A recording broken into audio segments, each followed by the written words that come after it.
Well, thank you, everybody, for coming, both in person and virtually. I understand there are more than 200 people registered for this talk, which is absolutely wonderful. My name is Holly Dorimas, and I'm the director of the Law of the Sea Institute here at UC Berkeley. LOSI was founded in 1965 and moved to Berkeley Law in 2002, where Harry Schieber and David Karen were the directors until David's departure in 2013 and Harry's retirement in 2016. After that, Jordan Diamond, who's here today, and I were the directors until Jordan, too, somehow managed to flee to the Environmental Law Institute, where, in fairness to Jordan, she had been prior to coming to Berkeley. This lecture series exists thanks to the generosity of Harry and Jane Schieber and of their large community of fans. And the distinguished list of speakers, which continues in its usual outstanding fashion today, is a testament to the admiration and respect for Harry and Jane in the ocean law community worldwide. Harry brought LOSI to Berkeley and worked tirelessly to build and sustain it. He's a leading scholar in the areas of ocean law, international law and history. Jane Schieber, who passed away this spring, remains an inspiration to the very many people in the ocean law world and well beyond that she worked with, mentored, and supported. Our speaker today, Nilüfer Oral, is director of the Center of International Law at the National University of Singapore. She is a member of the United Nations International Law Commission, where she is co-chair of the study group on sea level rise in relation to international law. She served as an advisor and climate change negotiator for the Turkish Foreign Ministry for a number of years. She has appeared before the International Tribunal for the Law of the Sea. She's a member of the Committee of Legal Experts on the Commission of Small Island States on Climate Change and International Law, and a member of the Steering Committee of the IUCN World Commission on Environmental Law. And of course, we're very proud to say that Nilüfer is a distinguished fellow of the Law of the Sea Institute here at Berkeley. She's a leading ocean law scholar, advisor, and advocate, and we are very pleased to have her here today, addressing us on the topic of climate change and the ocean. Please join me in welcoming Nilüfer. Thank you. Thank you so much, Holly, for that very generous introduction. And thank you all for being here.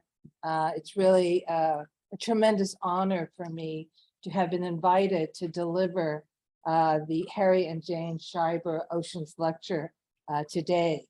And I extend my deepest gratitude, of course, to all those who have been part of this.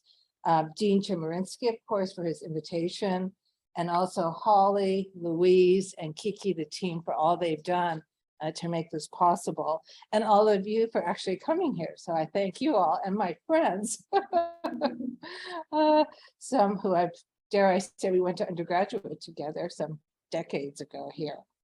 Can I add one thing? Sorry about this. Of course. For those on Zoom, there'll be a Q&A after Nilüfer delivers her address. For those on Zoom, please put your questions in the Q&A function there on Zoom, and I will see them and include them, integrate them with questions in the room. Sorry about that. Okay, no problem at all. So first, let me start by just saying how Jane and Harry are really two extraordinary people, and how very lucky I am to have had them as dear friends, to have known them, and really cherished mentors. Some years ago, for some reason, they welcomed me into the LOCI Ocean Scholar family. And I think one of the most important parts of my life really has been spending that time with them. And so I take this moment also to remember someone who was also part of that family and who we also lost too early, and that's the late, great David Caron as well. So I do want to commemorate him today. Today is indeed bittersweet.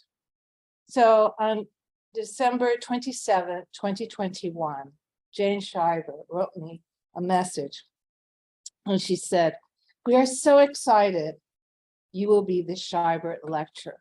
Sadly, she passed away on March 6th. And so Professor Tom Ginsberg, who gave the lecture just a few days after her passing, like him, I would like to dedicate my lecture today to the memory of Jane Schieber, someone who really, if you didn't have the pleasure to know her, she was truly an amazing person, as is Harry as well. And I know Harry is here with us on Zoom. So greetings to you, Harry. All right, I will start with my lecture.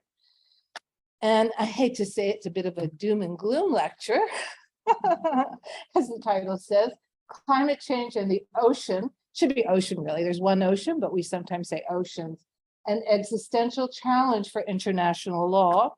And so I hope to tell you why it's an existential challenge itself and the challenge as well for international law. All right, oops. Am I clicking it wrong? Or I should just do it here? I think it's just stop sensing. We're gonna go, I'm just gonna click. And then try to click here now. All right, we go back. Okay, got it. Okay, very good. So first of all, climate change is a global collective challenge. It is a common concern for humankind. And in fact, this was recognized by the General Assembly of the United Nations over 30 years ago. In 1988 and 1989, two resolutions were adopted, recognizing climate change as a common concern of humankind. And I say this because I think we always have to keep the time. Climate change, we have been warned for decades now about climate change. It is a global concern. As you all know very well, in Florida just a few weeks ago, devastating hurricane. And not that hurricanes are caused by climate change, but the extent of this hurricane certainly was exacerbated by the warming ocean waters. Pakistan, saying just shortly before the Florida hurricane, the floods, devastating floods. Flooding is also one of the consequences of climate change. And of course, we should know at least, about the ongoing problems, the challenges faced by many Pacific Islanders from sea level rise who have been suffering the consequences of climate change for some time. So first I'm going to start with the science to lay the foundation why it's an existential challenge, and then into the law. So first, why is the ocean so critical for climate change? Well, number one, the ocean is 70% of planet Earth. That's why we actually call it the blue planet. But the ocean is very critical for the climate we have. What you see, that conveyor, it's a great ocean belt conveyor, and it takes the cold water from the Arctic and through a complex set of currents and this trajectory that takes apparently 1,000 years, and moves that water, the currents, to the south where the water picks up, it's warmer, and that warmer water then actually goes back north. And the North Atlantic, for example, Northern Europe enjoys a milder climate because that warmer water now has gone north, but that is being impacted by climate change now. There's actually concerns that it's slowed down. But more than that, the ocean, we don't realize that the ocean has been a tremendous, what we call sink and reservoir for carbon dioxide and heat. The ocean holds 50 times more carbon dioxide than the atmosphere. And it has absorbed between 25 to 30% of what we call anthropogenic. That means carbon dioxide from human activities. Excess carbon dioxide in the atmosphere, it is absorbed. And the ocean has absorbed 90% of atmospheric warming over the past decade, all again related to human activities and fossil fuels. So what are the consequences? Well, these are the existential consequences. Ocean warming, related to ocean warming, sea level rise, deoxygenation, and one that is a carbon dioxide issue, purely ocean acidification, also called the twin evil sister of climate change, but I think it's part of climate change directly. So I'm going to go over most of these, except not so much deoxygenation. Since 1990, the Intergovernmental Panel on Climate Change, and these are scientists that have been nominated by governments, hundreds of scientists who collectively prepare reports. They don't do original scientific research, but they basically do a synthesis of all the reports related to climate change. And since 1990, the scientists have been warning about the impacts of climate change on the ocean, and particularly ocean warming and sea level rise. And unfortunately, the reports become all the more certain about the adverse consequences, and may I say, all the more dire. The sixth assessment report, which is from last year and this year, if you read it, it's horrific, really. I mean, in general, but also for the ocean. So ocean warming. So I'm not going to go through all the scientific information. I'm certainly not a scientist. I begin with that caveat. So this is a layperson's understanding. But just to underscore the seriousness of the issue, human influence has warmed the climate at a rate that is unprecedented in at least the last 2,000 years. This is anthropogenic activities. That's why we call this now the Anthropocene. This is the era when human activities have actually changed planet Earth. In 2019, atmospheric carbon dioxide concentrations were higher than at any time in at least 2 million years. Global mean sea level rise has risen faster since 1900 than over any preceding century in at least the last 3,000 years. And over the 21st century, the ocean is projected to transition to unprecedented conditions with increased temperatures. This is all in the 2021 IPCC report. So what are the consequences? There are many, but I'm just going to highlight some that are probably most familiar. Coral bleaching. So again, this is the most recent report, 2022. The Great Barrier Reef Marine Park Authority and the Australian Institute of Marine Science have reported over 90% of the Great Barrier Reef suffered bleaching this in 2022 so far. And this is the fourth mass bleaching since 2016 and the sixth since 1998. Now, coral can recover from bleaching, but when it's happening so closely, it won't be able to recover.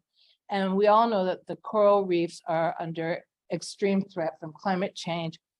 One of the reasons is global warming, but there's also global ocean acidification. And so coral reefs are important because they provide habitat to 25% of all marine species. So if the coral reefs die, those marine species will also cease to exist. And this has a tremendous impact on many other, on the marine ecosystems, but also humans. Now, again, more dire information, I apologize, but it's just what the science is telling us. Even at what is now the Paris target, right? To keep the increase in global temperature at 1.5 degrees centigrade above pre-industrial levels, right? So the temperature is still going to increase, but we're really trying to keep it at 1.5 degrees. Even at that temperature, 70 to 90% of coral reefs will disappear.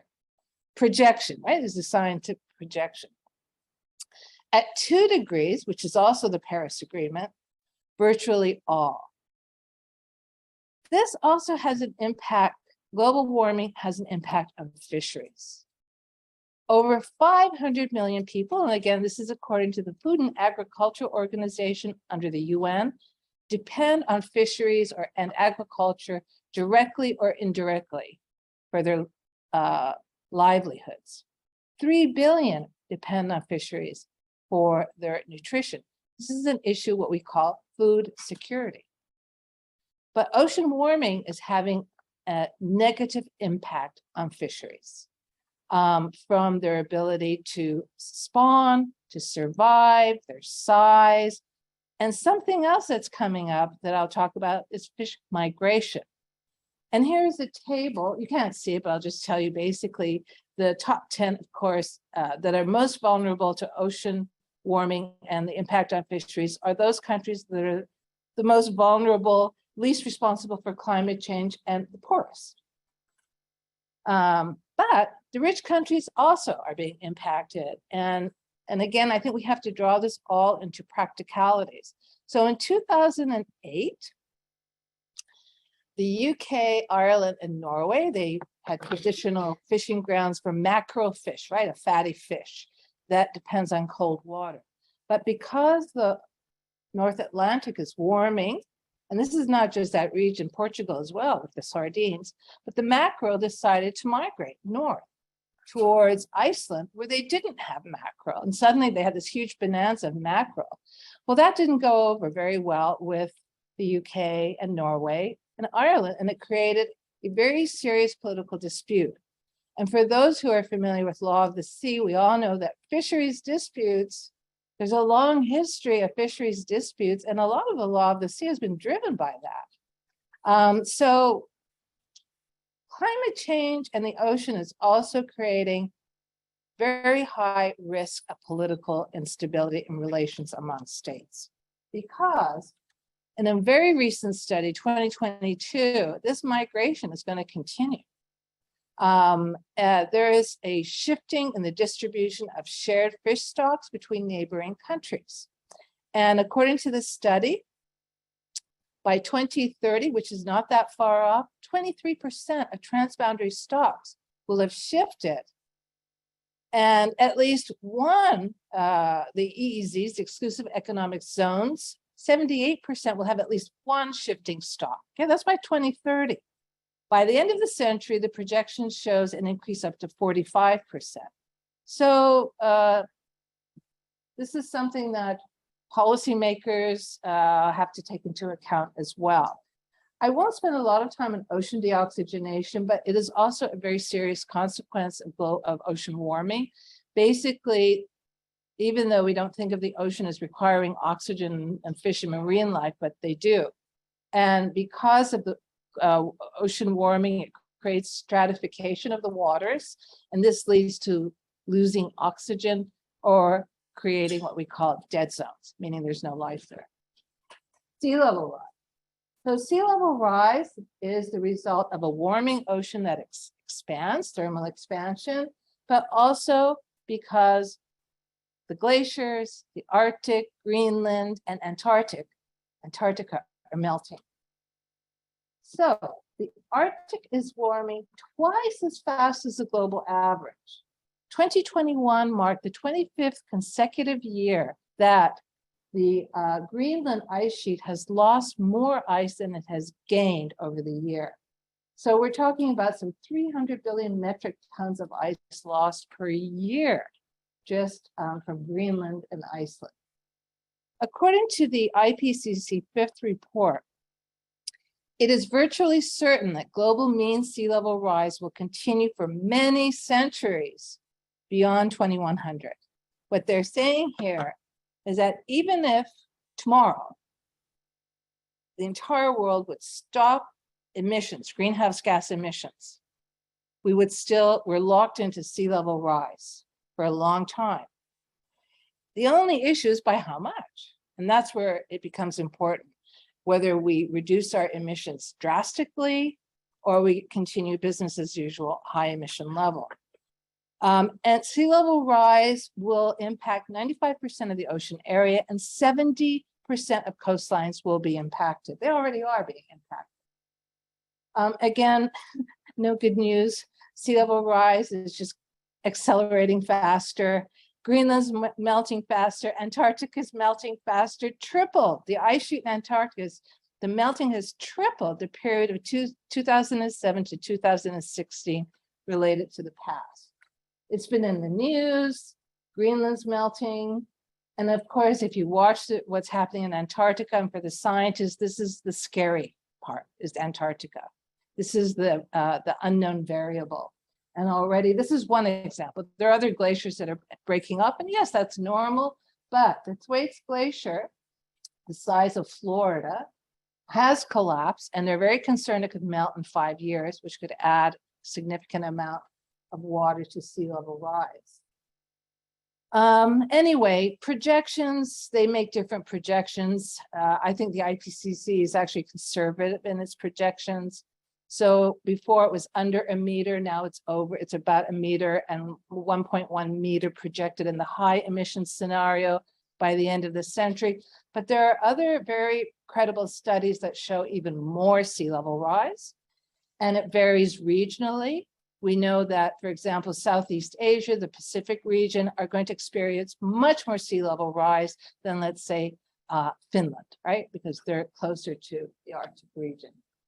And the NOAA, these are all very recent studies. So again, gloom and doom, but NOAA, they project that the US coastline will see up to a foot of sea level rise by 2050. All right, and that's a lot. You know, that foot really means more than the impact is much more than one would expect, and 2 feet of sea level rise by 2100. All right, and then we go to the next. And then of course, human impacts. We always have to think, well, what, because this is where international law also comes in. Now, what about the human impact? Well, of course, we know the Pacific region, they've been, really at the vanguard of sea level rise, but Africa, this is the 6th assessment report, right? This is the most recent report. By 2030, over 100 million people will be exposed to sea level rise in Africa, and that amount will grow. By 2050, 1 billion people located in low-lying cities and settlements will be at risk, but they already are actually. And of course, we know that there are many of the low-lying small island states or large ocean states are at risk and will disappear and be forced to move. So next, the last I'm going to look at is ocean acidification. And this is something less known. In fact, it wasn't reported by the IPCC until 2007. Scientists only in the early 2000s discovered that the ocean is becoming more acidic, right? So the pH balance of the ocean for millions of years was 8.2. But thanks to human activities, thanks to our fossil fuel consumption, carbon dioxide, excess carbon dioxide, the pH balance is decreased by 30%. So that means the ocean is more acidic. And this is an unprecedented change for at least the last 65 million years. So that, I think that puts it in context. And unfortunately, it's going to continue. What does that mean, ocean acidification? Well, it means that coral reefs, shellfish, those mussels everyone loves to eat, and oysters will not be able to form shells, right? They won't be able to survive. And of course, it's the whole food chain that becomes impacted. But we always say, if you don't care about the marine life, this is also $1 billion industry. And there was a study done, the first study done in 2015, showing the impact in the United States, because it's a big industry in the United States, was much more than they anticipated. And we're talking about a $1 billion industry, but just in the Pacific Northwest, 3,200 jobs come from the shell industry. And they're aware of this already. I mean, they've been trying to take measures to address ocean acidification. The problem is it's a global problem. So if one state does all the right things, you have to have everyone doing it at the same time to reduce carbon dioxide going into the ocean. So here you see some of the headlines. Could climate change take oysters off the menu? Yes. And could it wipe out the shellfish industry? Well, it's certainly that risk. It's a very serious issue. And it's an issue that is a carbon dioxide issue. We have to, one, reduce the amount of carbon dioxide that's going into the atmosphere, but also get it out of the ocean, because that pH balance right now is a dangerous pH balance. So the question is how? So these are the existential issues, really. And I don't think I can overstate that. They really are. We depend on the ocean for our lives, our livelihoods. So what about international law? So now I get to the legal part. How does international law respond to this? So I tried to make up this chart about showing all the impacts that international law has to address. So we have the ecological impacts, but the legal impacts, there are legal impacts of climate change on the ocean. So one, protection of the marine environment. Two, maritime boundary instability. Loss of maritime entitlements. Islands becoming rocks, and for those of you who are not law of the sea people, I will explain why this is important.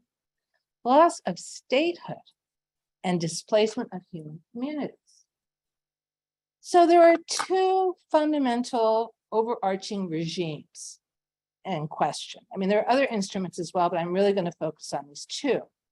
One is the 1982 United Nations Convention on the Law of the Sea, also known as the Constitution for the Oceans. And it really is a remarkable convention that is, it's framework convention, but it really is quite comprehensive, and you'll see why. But it's a pre-climate change regime, right? 1982, climate change was not on the international agenda. So there's really no mention of sea level rise, none of these, climate change. On the other hand, you have the United Nations Framework Convention on Climate Change, which is a climate change instrument. In fact, it was adopted specifically for that reason. But it is very atmospheric and terrestrial in its focus. Okay? The ocean is a blip. Well, maybe I'm exaggerating a little bit. But I think for those of us who are oceans people, we are very disappointed in the lack of reference, attention to the ocean. And so first I'll start with the climate change regime. So this is the main convention. We call it the UNFCCC, United Nations Framework Convention. Now the definition of the climate system does include the hydrosphere, and within the hydrosphere, you can find the ocean. So the ocean is there.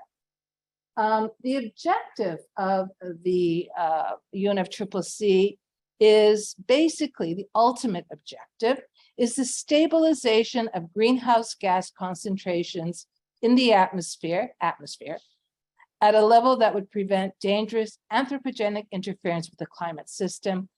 And it also includes an indicator that it should be within the time frame that allows ecosystems to adapt. Well, you could fit the ocean in there somewhere, but it's not directly there.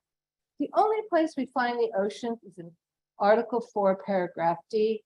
And this is because of the functional role that has been given to the ocean, which is to absorb carbon dioxide and keep it, which it has been doing, but now it's satiated. Now it's turning into ocean acidification, frankly.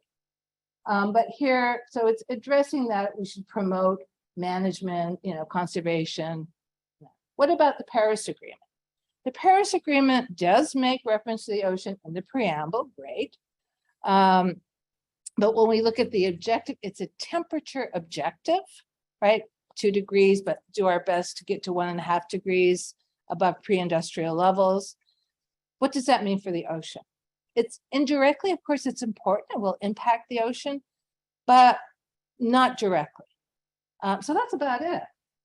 One thing that is important is that the Paris Agreement, for those of you familiar with it, what it introduces something called the nationally determined contributions, meaning that all states have to contribute some way to mitigation, but also other objectives of the Paris Agreement.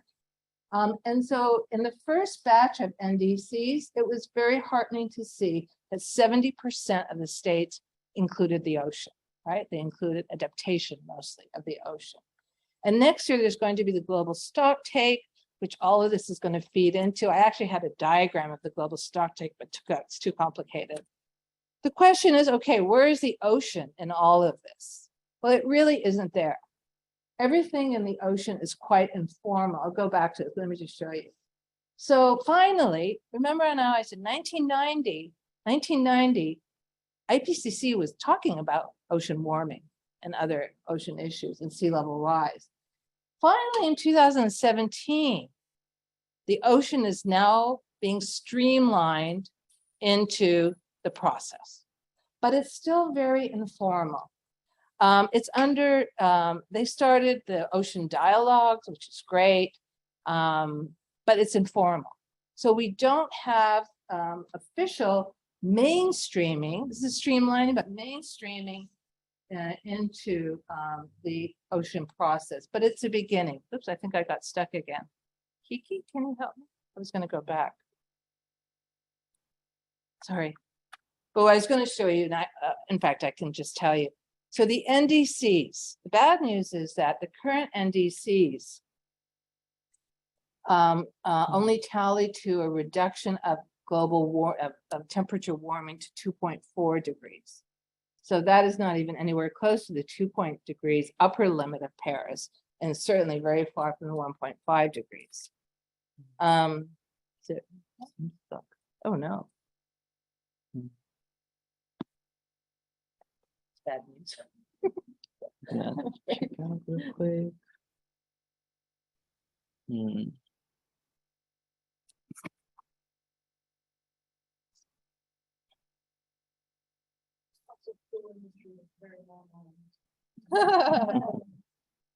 Maybe that's it.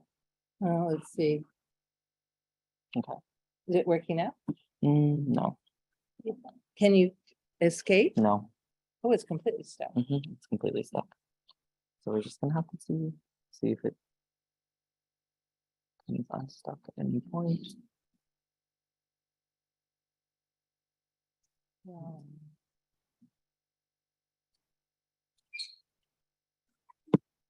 Media services. All right. Well, I can bring in my computer. Unfortunately, I can continue talking, but it's good to have the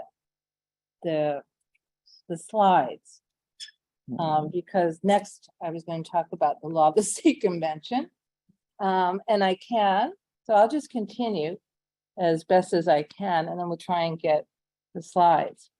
So the Law of the Sea Convention, as I stated earlier, was adopted in 1982 after about 9 years of negotiations, but climate change just wasn't an issue then. Nonetheless, what we're looking at is, okay, even though climate change wasn't an issue, can we retrofit climate change into the convention? In other words, and what we like to describe the Law of the Sea Convention as a living instrument. So even though issues didn't exist at the time, that doesn't prevent us from using the convention to address them. And this can be done by what's also called creative evolutive interpretation, subsequent acts, subsequent agreements, that's from the Vienna Convention. So the Climate Change Convention directly addresses the ocean, of course. So for example, when we look at the definition of pollution, right? The definition of pollution under the Law of the Sea Convention is the introduction, it says man, but now we say human, introduction by humans directly or indirectly of substances or energy into the ocean, of course, that will or are likely to cause deleterious impacts on marine life, and also hazards to human health. Well, I think when you look at carbon dioxide, clearly it is being introduced into the ocean, and clearly it is having a deleterious effect. So clearly, pollution, climate change, carbon dioxide, at least we can count as a pollution. I'm going to take off the big screen first now and see if I can. You're still live through the camera, but I'm going to see if I can troubleshoot without it showing up. Okay, all right, sorry, I'll do my best. All right, so then we have another very important article under the Law of the Sea Convention, which is, again, for all the Law of the Sea experts, we know it very well, particularly marine environment, is Article 192. All states have the obligation to protect and preserve the marine environment. Simple, very simple. There's no other language in any other instrument like it, frankly. Is it a due diligence obligation? You know, whatever the nature of it, it's a very clear obligation. So states, if climate change impacts through human activities is harming the marine environment, well, clearly states have an obligation. Article 194 as well, states have a duty to cooperate. They have an obligation to take the necessary measures to prevent, reduce, and control pollution from all sources. And this is where the Law of the Sea Convention is very important. All sources means atmospheric pollution as well, vessel source pollution, and land-based source pollution. All of these relevant for climate change. And also it includes the protection, the duty to protect fragile marine life, like coral reefs. And the Law of the Sea Convention is the only convention that expressly makes very clear obligations for states. States shall adopt laws and regulations to control, prevent, and reduce pollution from the atmosphere, from land-based sources and vessel source pollution. So I think it's very, I don't think you have to be necessarily a genius to see that the Law of the Sea Convention, even though it was not a climate change convention, clearly climate change can be retrofitted into it. So that's on the marine environment side. But it doesn't end there.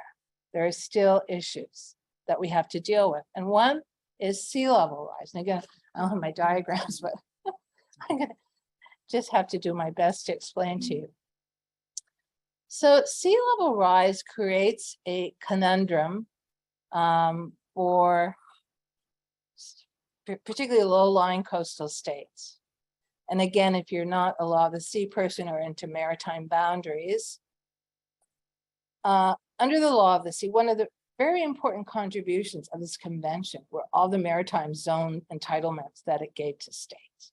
So until 1982 Law of the Sea Convention, basically states had the right to, well, they couldn't agree on whether it was 3 or 6 or, you know, but a territorial sea, a contiguous zone, and that was basically a continental shelf, right? And outside of that was high seas. And the high seas is open access regime. The Law of the Sea Convention, and a lot of it had to do with fishing disputes. The Law of the Sea Convention created the exclusive economic zone. Do you want to try my computer? We can try it, but we would have to disconnect. If you want the slides open on your computer for you to have the No. slides. Well, I'm trying to go by memory best I can, but it's better for people to see it. People won't be able to see it. It has to be through this computer. All right. Well, let me just see it as well. I don't trust my memory. All right. What a pity. Oh. Yeah. All right. Looks like everything We just can- goes up. We will try this. Yeah. I think we're gonna, So it's like, for maritime boundaries, so the exclusive, you have the territorial sea, internal waters, territorial sea, the exclusive economic zone, continental shelf. Exclusive economic zone basically goes out to 200 nautical miles from where the territorial sea is measured. The territorial sea is measured by using something called a baseline, right? And that baseline is drawn from what is called the low water line along the coast. Low water line. So when you're talking about sea level rise, anything that was based on that low water line will disappear. And if you think of this whole range of maritime zones, and even though we're saying 200 nautical miles, in reality, it can go beyond that because of just using, because islands also entitled to 200 nautical miles, exclusive economic zone. That's why we call the Pacific region islands, not small island states, but large ocean states, because they can have small land territory, but enormous ocean space. The problem that is if sea level rise means that the baseline essentially disappears, physically disappear, does it legally disappear, right? And in the Law of the Sea Convention, it really doesn't say. There's only indirect reference to changing baselines in relation to what we call straight baselines.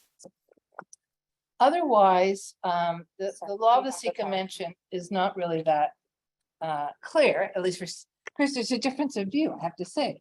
You know, there are some scholars and states who take the view that the baseline, even the low water baseline, the normal baseline is ambulatory, right? That it does shift and move.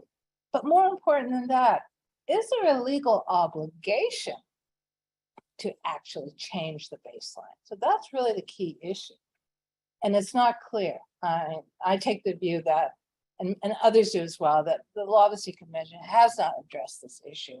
And even if it did, I mean, sea level rise simply didn't exist at that time. So I think there's a very strong. Yes. So we have your screen now sharing, so we can try to have your PowerPoint up. Oh, there's my PowerPoint. Okay. All right, it worked. And you Great. can go through there and we can try to. Let's take see how this much one. I missed.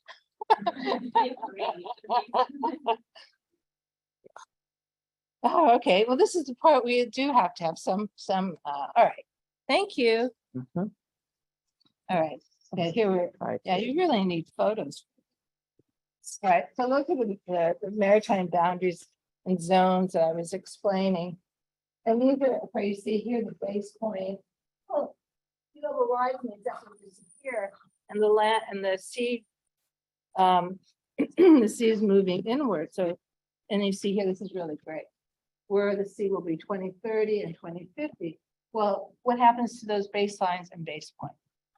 Now, the problem is this, is that if you start shifting existing maritime zone, so I have to say that negotiation of overlapping, if you have open space, there's nothing there, okay, you know, it's not so much of a problem, but there are many problems when there's overlapping zones, and it creates a great deal of dispute among states.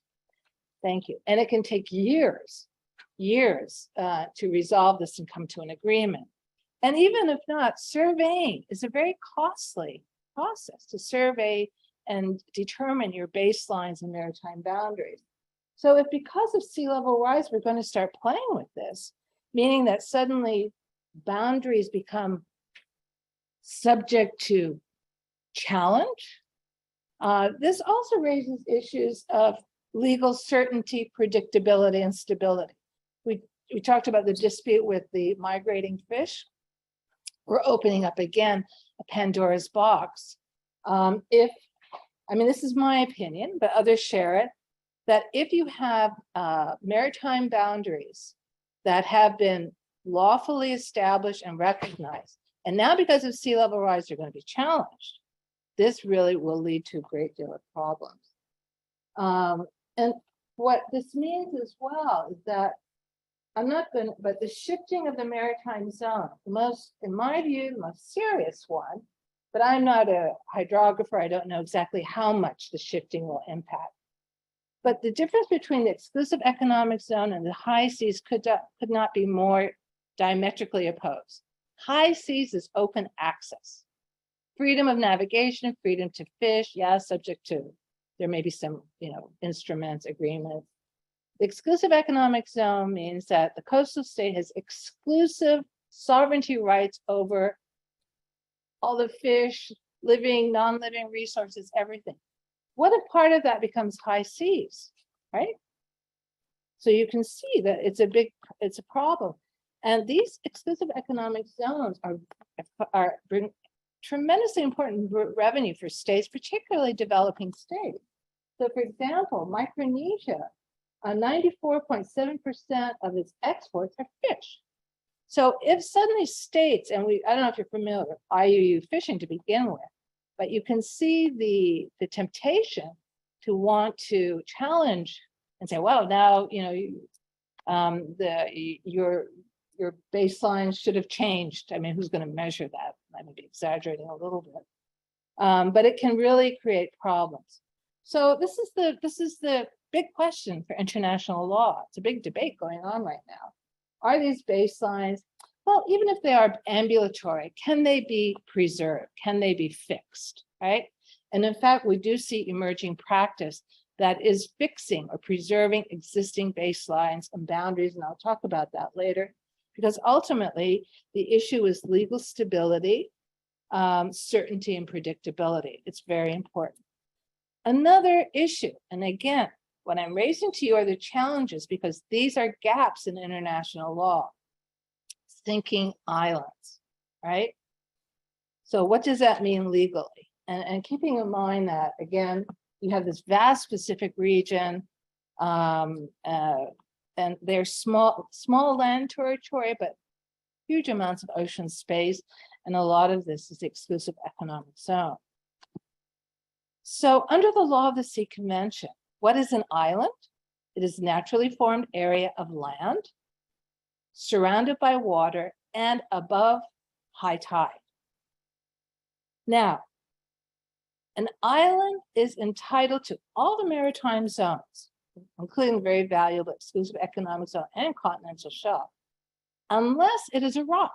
And what is a rock? A rock is an island that cannot sustain human habitation or an economic life of its own. Very cryptic. No one quite knows what that means. And there's really very little case law to assist us on this. So the question is this: if people are living on what is now recognized fully entitled island, but because of sea level rise, no potable water because saltwater intrusion, can't do agriculture, meaning that the island can no longer sustain human habitation. Does it devolve legally into a rock? Will it then lose its exclusive economic zone and even continental shelf? I'm not going into details about the continental shelf. There's absolutely no practice on this. We don't know. And the Law of the Sea Convention doesn't address this.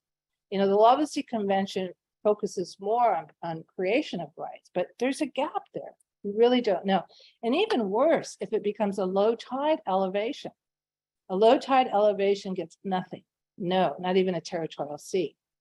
And so according to experts, I didn't do these calculations, a small island can generate up to some 431,000 square kilometers of maritime area, whereas a rock would only get 1,550 square kilometers. So it's a vast, it's a huge difference. So the cases that have been decided by ICJ, ITLOS, and arbitration, there have been cases brought on whether a feature is an island or a rock, but nothing on the specific issue of can an island turn into a rock, all right? The only case that has addressed climate change, the only case so far that has addressed climate change was the Bangladesh and India. It's a maritime delimitation case, and it went to arbitration. And there, Bangladesh raised the issue of sea level rise and climate change. But the tribunal said, no, it's not relevant.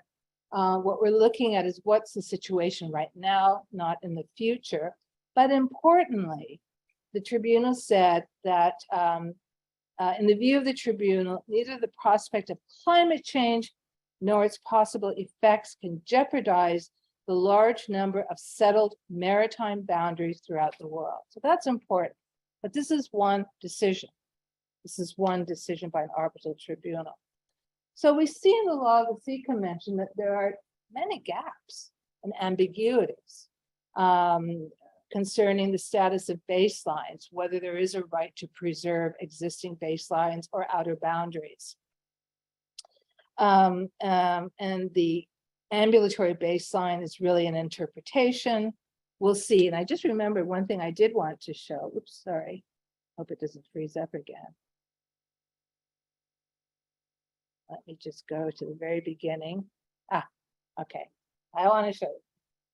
So one of the pioneers of this issue of sea level rise, climate change, and maritime boundaries was none other than the late great Professor David Caron. He wrote about this in 1990. So these issues have been around, but didn't garner as much attention as they are now. And basically, he identified the problem that what happens to these baselines, and also the tremendous costs involved if we start, looking at ways to respond to these through physical measures. So I wanted to put that in. I didn't want to miss that. All right, what are some other impacts on human communities? I'm coming actually pretty well closer to the end, and we can have some discussion. Loss of statehood. It's pretty certain that, Tuvalu, at least, and some other, maybe one or two other island states may disappear entirely. And there's no precedent for a state to physically disappear. So this has generated, already here we have a book, books written, articles written, discussions on can you lose statehood? What is statehood? The only convention that is that engages this issue is from 1933, the Montevideo Convention on the Rights and Duties of States, which this well-known definition of a state, and that's about it. So again, international law has no answer for this yet. They're working on it. Then the huge issue, and this is going to impact millions and many, many states, displacement of persons. A lot of it, according to the science, a lot of the sociologists, scientists, will be internal displacements, but also transboundary displacement as well. And as, again, for international law, there is no international agreement that addresses this issue. The existing refugee, migration, all these instruments do not address this very important issue. And we know that a lot of people, millions, will be displaced. And again, international law is working on that. And in fact, let me just give you some update on some of the activities that are going on from international law. So the International Law Association is different from the Commission. I'll talk about the Commission later. Back in 2012, they actually, I take that back. The Committee on Sea Baseline was established in 2008. They were just looking at baselines. But that committee realized that sea level rise was going to have an impact. And so because of the seriousness of this, they recommended that a separate committee be established just for that. And in 2012, the International Law Association Committee on Sea Level Rise and International Law was established, and David Caron was a member of that committee as well. And they adopted in 2018 a very important resolution. And they looked at the issue of, ambulation, even though the Committee on Baselines came to the conclusion that baselines were ambulatory. The Committee on Sea Level Rise said, okay, but that's not going to solve the problem. Okay, having ambulatory baselines only make things worse. So they proposed, and it was endorsed by the International Law Association, that fixed or preserving baselines. That means that baselines or maritime or the outer boundaries that have been lawfully established, so that's important, they not change, that they can be preserved, and they should not be required to be recalculated. And this is, again, in the interest of legal certainty and stability, which I assure you for many states is extremely important, because once you start, creating uncertainty, it is a Pandora's box. Then the International Law Commission, which I had the great privilege of being a member, and the International Law Commission is part of the UN. It is a subsidiary body of the General Assembly with a mandate for the progressive development of international law and its codification. So in 2019, the commission decided to put sea level rise in relation to international law on its working program, on its active agenda. And one of the reasons was that the small island developing states, particularly Pacific region, wanted the commission to take on this issue. And in particular, Micronesia made a formal request. So 5 of us, this is the first time ever in the commission's history that we have 5 co-chairs, and I'm one of them. And we divided into 3 issues: law of the sea, which I do with my colleague Bogdan Orescu, and then loss of statehood, my colleague Juan Jose Santolario from Peru, and protection of persons, Patricia Gavao-Teles from Portugal. So we're looking at these issues. The law of the sea, we issued our first issues paper in 2020. If you're really curious, you can read it. And I can't go through all of it, but here are some of the key preliminary observations we made, because we're still working on it. And states, because of the Law of the Sea Convention, states are very apprehensive that we not start trying to tamper with the convention itself. But we came to the preliminary observation that the Law of the Sea Convention doesn't expressly state that new baselines must be drawn. And the Law of the Sea Convention doesn't expressly prevent the preservation of baselines. And if you adopt the ambulatory baseline approach, this is not going to solve the problem, which is a big problem. So let's put that aside.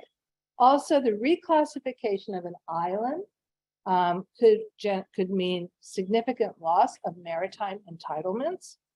And also, and if we start shifting maritime zones, one of the greatest losses would be the shifting of exclusive economic zone, where part of it becomes the high seas. Now, state practice. It's kind of an exciting time, honestly, because there isn't, even though there are certain states who do revise and update their baselines, like the United States, Netherlands, Sweden, but and through the commission, we're trying to get as much information as we can on state practice, but it seems to me, my personal opinion at least, there really isn't a lot of clear state practice out there that states are actually revising their baseline because they feel an obligation to do so.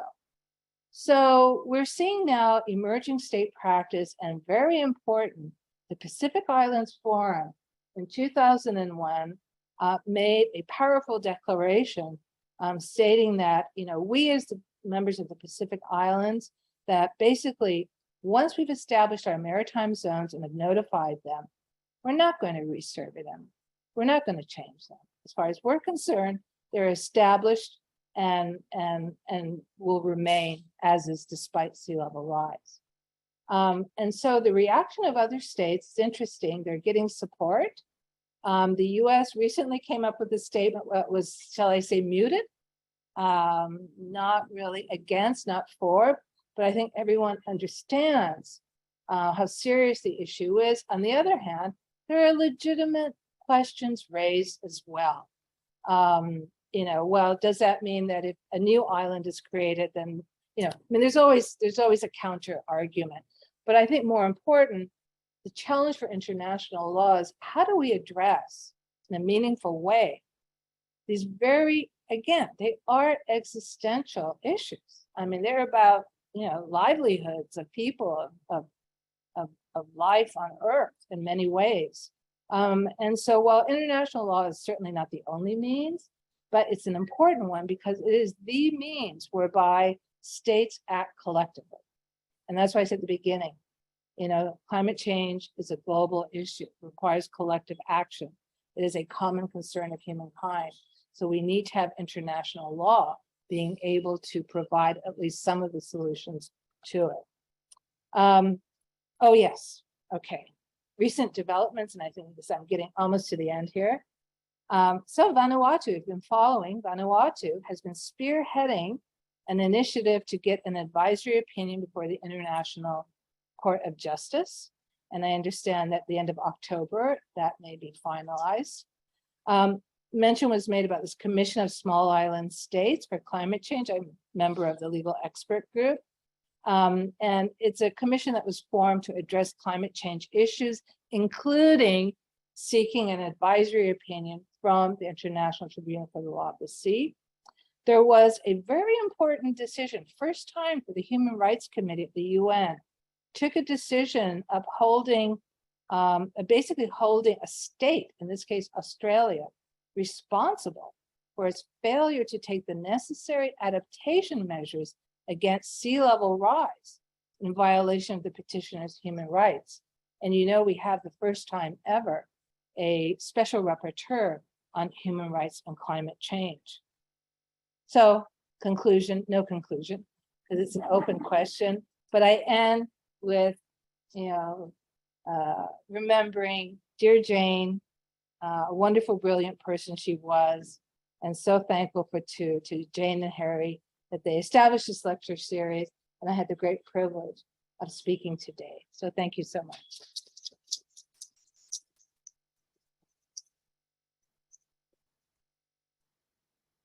Thank you so much, Nilüfer. We have time for some questions. I've got a couple of questions on the Zoom Q&A. Again, if you're listening through Zoom and you have a question, go ahead and type it into the Q&A. Folks in the room, questions? Yes, Luis.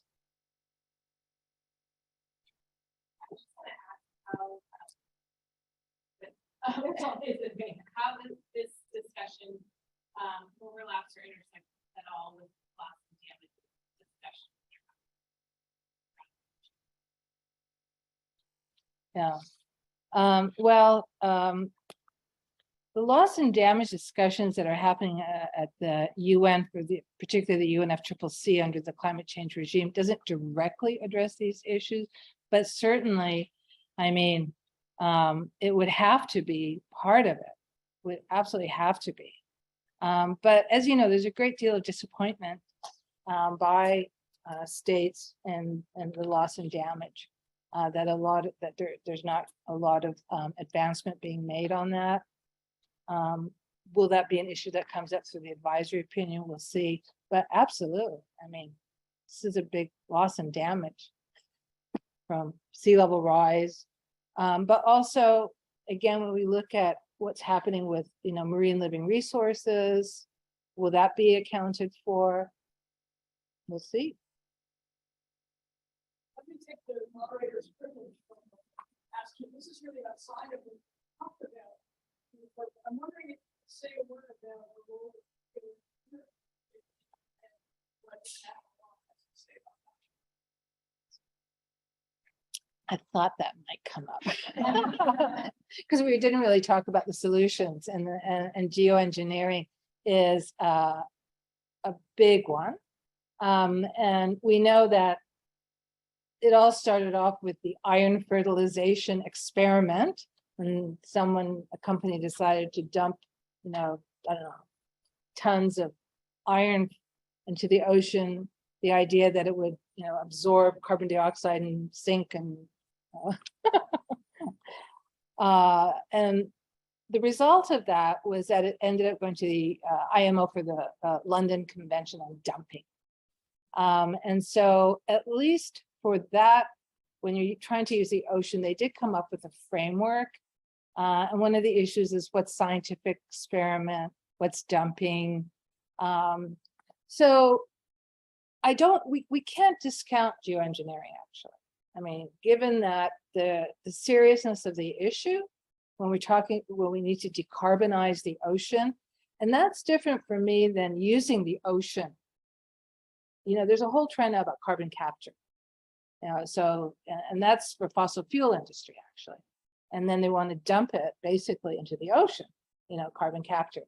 But the issue here is if we have an acidic imbalance, then we have to come up with solutions for absorbing the carbon out of the ocean. Well, you have nature-based solutions. You don't have to go to geoengineering. Planting mangroves, seagrass, but will that be enough? that's where the question comes in. Do you then have to bring in these geoengineering mad scientists experiments?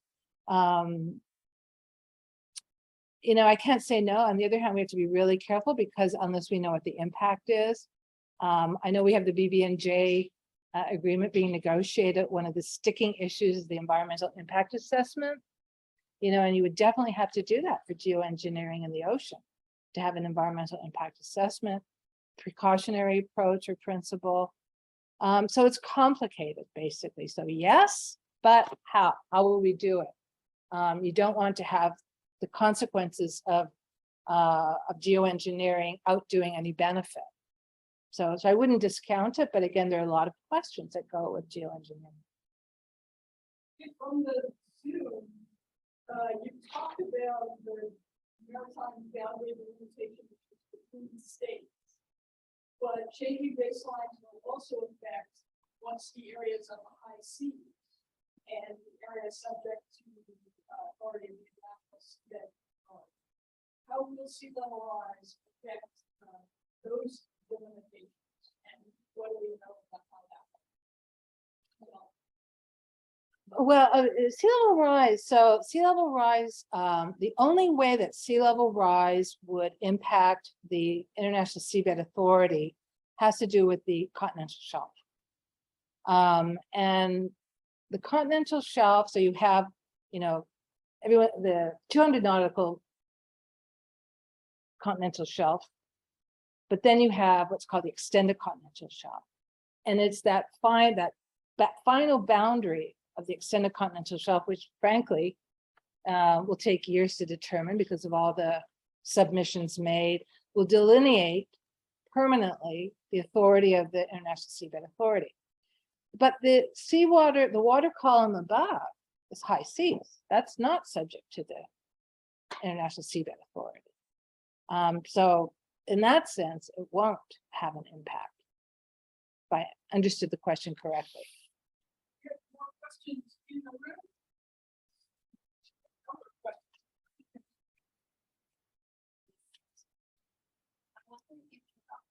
More about the work of the International Law Commission in addressing the gaps, in particular the ones about this thing.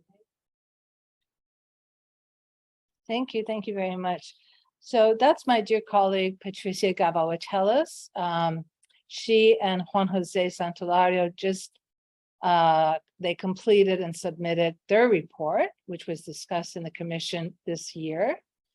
And she basically did a survey of existing human rights instruments, existing conventions related to migration, existing practice, for example, certain practice that has been starting in, I think, for example, Fiji. So it's more at this point studying and surveying, but we're identifying the gaps, and there are many gaps. And the question is, you know, what will be the end result? Will there be a new instrument? That's a possibility, you know, so, but it's still early to say. Yes, correct. So at the end of all this, probably by 2024 or 25, we will have a final report of the commission with our final recommendations, but it will continue probably after that. So everything is still in the making. So, but thank you. Emanuela, I know you had it. Thank you very much for this insightful and thank you very much for this insightful lecture. Actually, we're talking about making the state of the art. There's no practice, state practice, so we cannot talk about codification of international law, but with the progressive development. Yeah, thank you, Emanuela, and Emanuela and I are good friends. There is no state practice on a lot of these issues that we've talked about, except marine environment. I'm going to put that aside. But in terms of the questions on maritime boundaries, some may disagree on that, but that's why the commission is really trying to get as much state practice information as we can. But that's why I'm saying my I mean, just in terms of what is out there, my sense is that it's limited state practice. It really is. So in which case, then it would be, it's certainly not codification. Yeah, none of it will be not. New law, I mean, we'll see how it will evolve, but yeah, I would agree with you. Another good question. Yes, I think there is. Because I didn't go into detail, but the discussions at the UN and the Sixth Committee have been very encouraging, actually. States truly understand and appreciate the importance of these issues and looking towards finding resolution. It's just, what's the resolution, how to do it? There's always lack of appetite for new instruments, definitely, but is it a way of coming out through a common understanding, common interpretation? Certainly not in any way opening up the Law of the Sea Convention. You know, that is, you know, not even in the cards. So.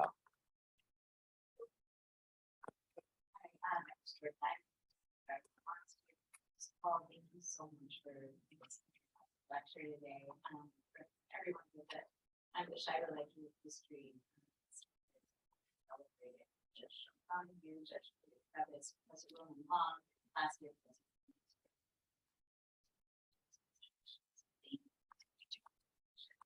I had the OSO and you highlighted the gaps between kind of coverage between or you're looking at unplaced where there can impact the strategy.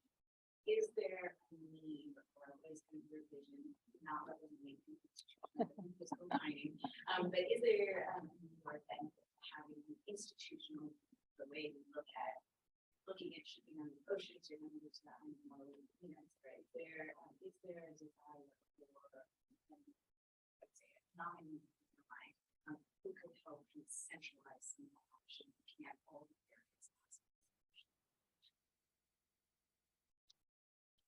Thank you, Jordan. Yeah, great question. So we always talk about the siloed problems of international law and these different regimes. And one thing I didn't mention, but one of the weak spots of the Law of the Sea Convention, I think it has many strengths actually, is that you don't have a decision-making process that you do for the climate change regime under the Conference of the Parties. So Conference of the Parties every year get together, these big meetings, but that's how they keep what you call dynamic. They're able to adopt decisions that help implementation of, for example, the Climate Change Convention or the Paris Agreement. The one in the Law of the Sea Convention is very weak. The SPLOST doesn't really do that. So one, could they actually, I think they could. I don't think they'd have to amend the convention to do that, actually. Could they at least give the state parties meeting for the Law of the Sea Convention more power to do that COP type of decision making? And then if there could be more dialogue, we know with the chemicals conventions, they do have what they call the synergy. They have the secretariats at least do dialogue and meet. Could we do that? But the problem is, I think, so, whether you could do that type of inter-institutional meeting, I'm not sure there's a real appetite for that, though. They're very, how they operate. Whether there could be a separate one, UN Secretary General, I don't know. But I think it's a bit difficult.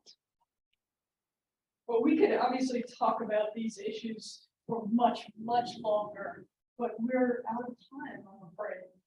Louise, do we have a reception? Reception will be in the Steinhardt Courtyard right out here. If any of you from the Zoom are close enough to join us, we'd love to have you. And thank you so much for that. Thank you. Thank you.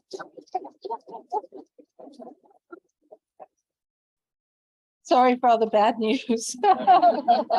And sorry for Okay. Oh.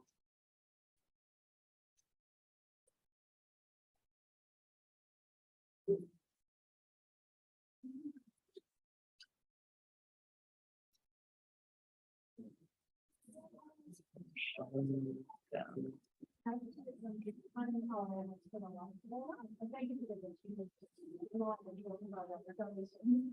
okay.